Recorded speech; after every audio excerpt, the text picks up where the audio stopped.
Halo, kembali lagi di Autonet Max dengan Audi. Dan belakangan ini kalau kita lihat ya, mobil-mobil yang launching itu kalau nggak SUV, MPV listrik. Bosen. Kali-kali yang beda. Di samping gue ini ada mobil yang beda. Dia adalah Mazda 6e. Dia adalah fastback listrik pertama dan satu-satunya dari Mazda.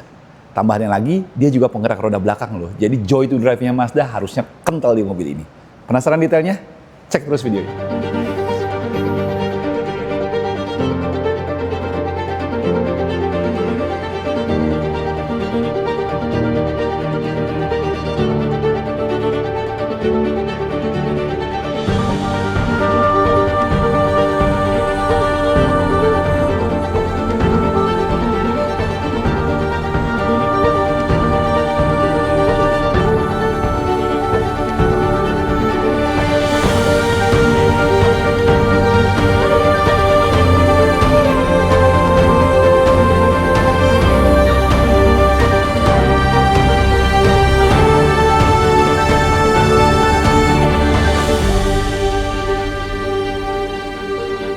Langsung kita bahas soal desainnya. Lagi-lagi ya, desain khas Mazda-nya itu masih kental di 6e Fastback ini.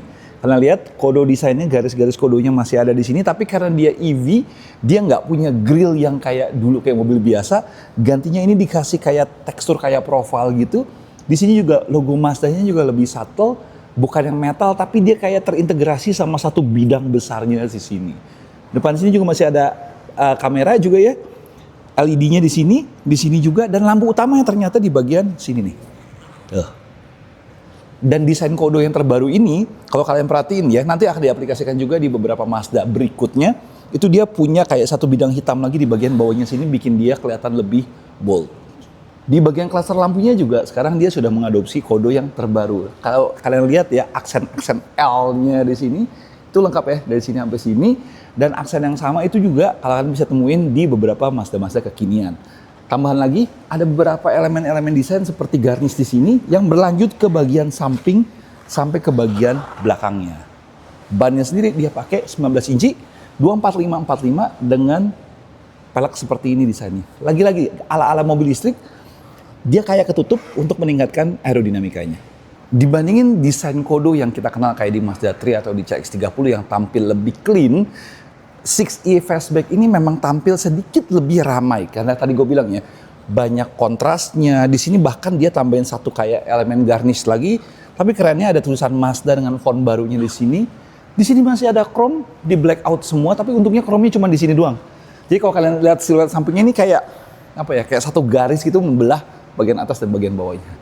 Untungnya, lagi-lagi karena ini mobil listrik, handle pintunya dia model yang flush, yang model hidden. Jadi otomatis profil bodi sampingnya sini jadi lumayan smooth. Harmonisasi desainnya dari bawah sampai sampingnya juga berlanjut ke bagian belakangnya. Nah, di belakangnya sebenarnya yang agak unik karena di belakangnya justru dia terlihat sangat-sangat Mazda dengan dua lampu bulatnya di sini, tarikan LED-nya ke belakang sini, dan logo Mazda yang sudah pakai font barunya di sini. Jadi Mazda-nya udah nggak pakai logo lagi tapi pakai tulisan Mazda dan 6e di sini. Buat kalian yang inget, udah cukup umur berarti ya, kalian pernah inget Mazda 626 hatchback nggak? Itu tahun 90-an. Nah, waktu itu 626 itu dia bentuknya sedan tapi kayak hatchback karena belakangnya kaca dan pintu bagasinya itu jadi satu, sama-sama bisa dibuka. Si 6e ini makanya juga disebut sebagai fastback karena dia mengadopsi sistem yang sama. Bagasi dan kaca belakangnya ini jadi satu bagian sehingga bukaannya lebih gede dan menjadikan dia lebih mudah atau lebih praktis untuk memasukkan barang atau mengakses ruang bagasinya. Ini makanya dia disebut fastback bukan sedan. Sedikit tambahan lagi, si 6e ini juga dia sudah dilengkapi dengan active spoiler, electric spoiler dan active spoiler. Jadi spoiler ini bisa ketutup seperti ini ketika sedang tidak digunakan, dan kalian bisa setting dia terbuka untuk meningkatkan aerodinamikanya dia dalam kecepatan tinggi. Jadi udah kayak sports car mahal udah punya electric spoiler seperti ini.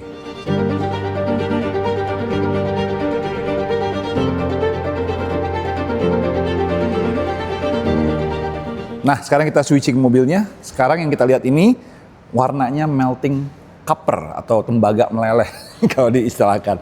Jadi warnanya kayak kecoklatan. Kalau tadi yang kita lihat itu soul red kristal metalik, warnanya merah khas Mazda. Kita lihat interiornya seperti apa. Yuk.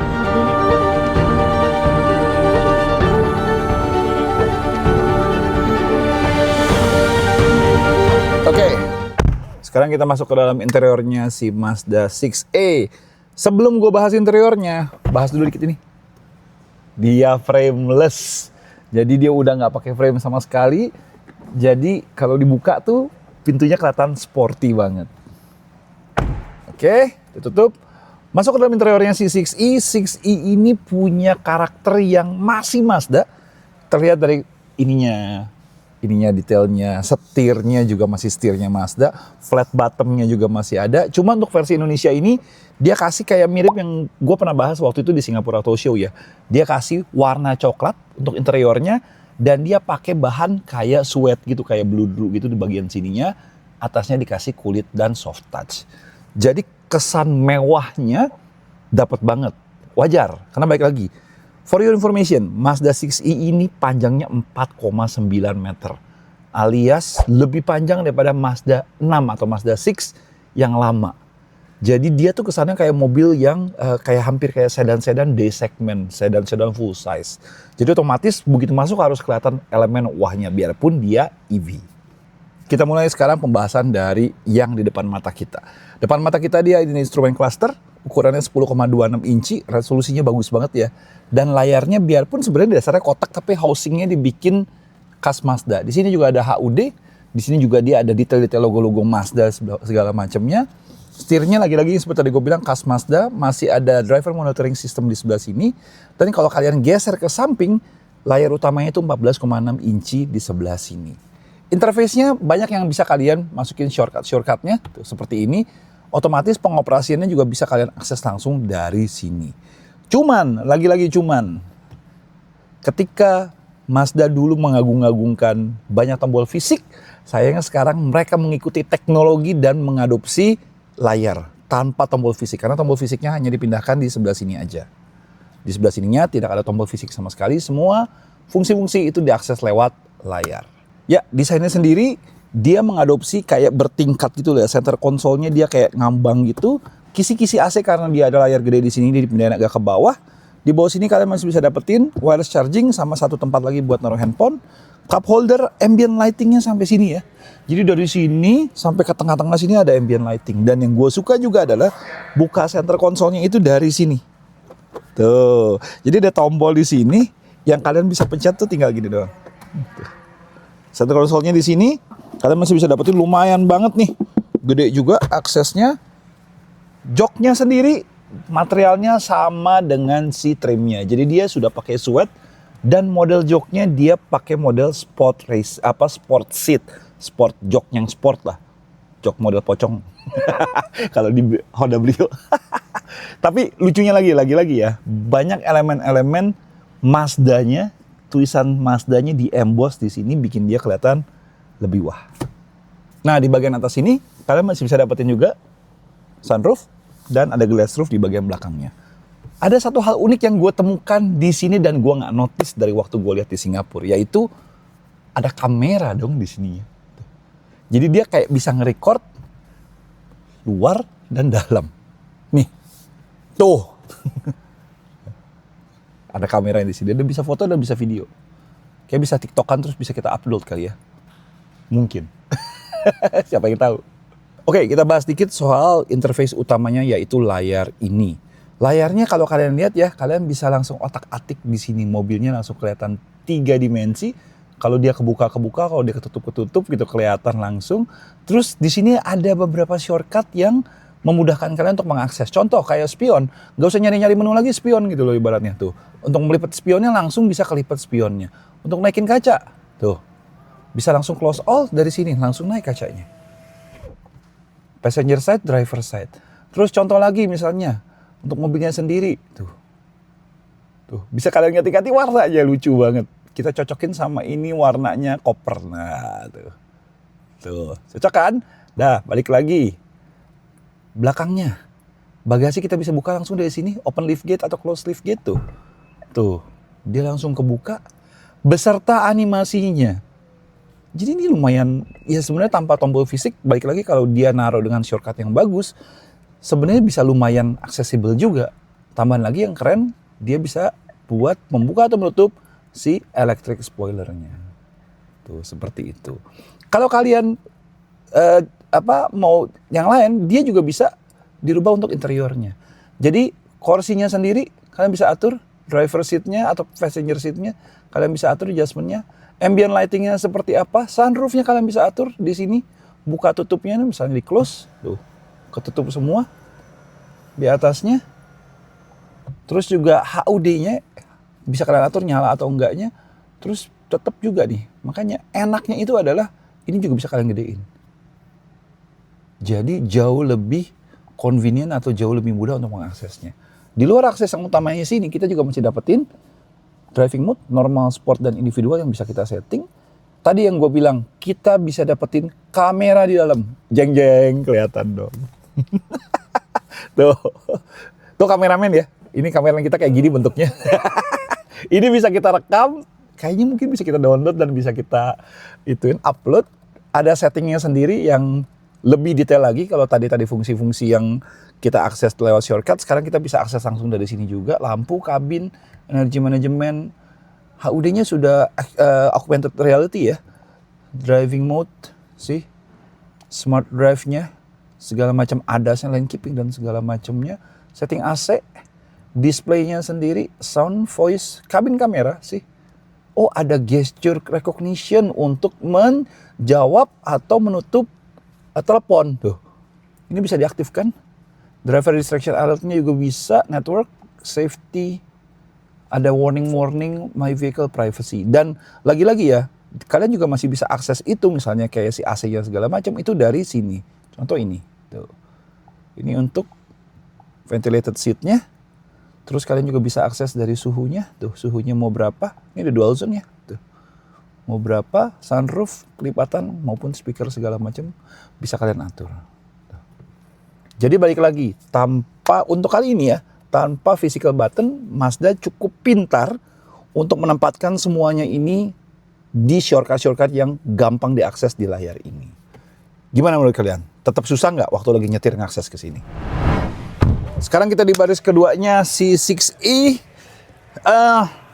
Gue bukan fan mobil listrik, karena bisa mobil listrik lantainya tinggi dan ini juga terbukti di 6e. Jadi dengan postur gue 174 dengan kaki gue yang sebenarnya nggak panjang-panjang banget, tapi gue duduk di sini agak ngatung, tuh, ya, agak ngatung. Sayang, padahal angle-nya bagus, maksudnya angle duduknya sudah enak, belakangnya nggak terlalu tegak sampai gimana-gimana banget.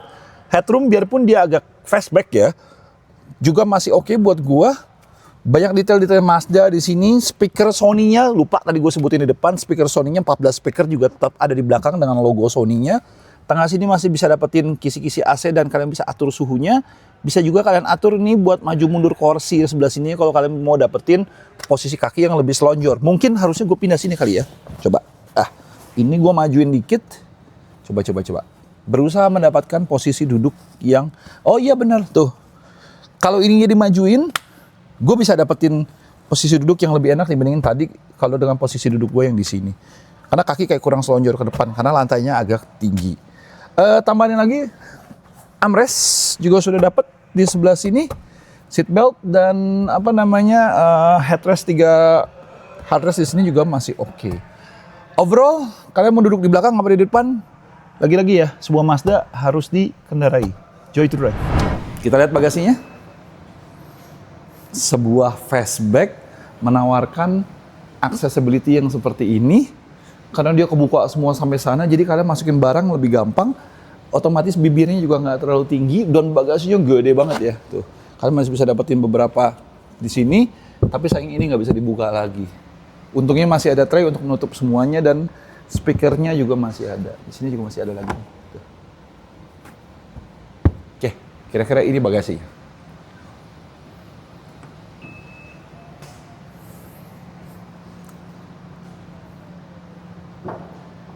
Kita lihat bagian depannya sudah hidrolik dan depannya nggak ada electric motornya karena depannya sudah dapat frunk. Frunknya sendiri kapasitasnya 72 liter, sedangkan electric motornya ada di balik sini dan dia berpenggerak roda belakang. Power sendiri mencapai 258 PS, torsinya 290 Nm.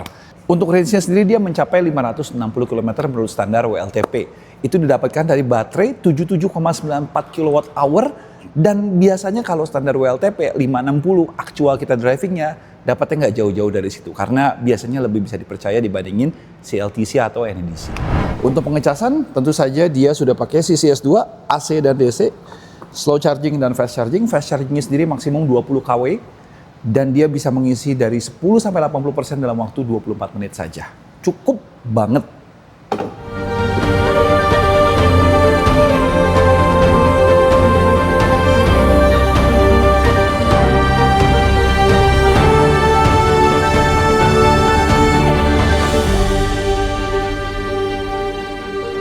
Sekarang kita sampai pada kesimpulannya si Mazda 6e Fastback. Kalau menurut gue ya, ini sesuatu yang segar yang ditawarkan oleh Mazda. Di saat makin banyak mobil-mobil listrik berwujud MPV maupun crossover atau SUV, Mazda membawa sebuah fastback untuk pasar Indonesia. Range-nya juga nggak kaleng-kaleng, 560 km WLTP. Fast charging-nya, fitur-fiturnya juga sudah kekinian. Bener-bener sebuah produk yang next level dari Mazda. Baik lagi ya, sampai video ini dibuat kita belum tahu harga resminya berapa karena mobil ini akan diluncurkan di Gias 2026. Nanti kalau udah ada harga resminya kita akan tulis di bawah menurut kalian akan worth it apa enggak mobil ini untuk dipinang. Oke, mungkin sekian video kali ini. Thank you udah nonton. Kalau kalian suka video ini klik like, subscribe, saran, komen, dan tombol lonceng untuk tahu video-video terbaru dari Auto dan Mix. Audi sign off. Thank you udah nonton. Bye-bye.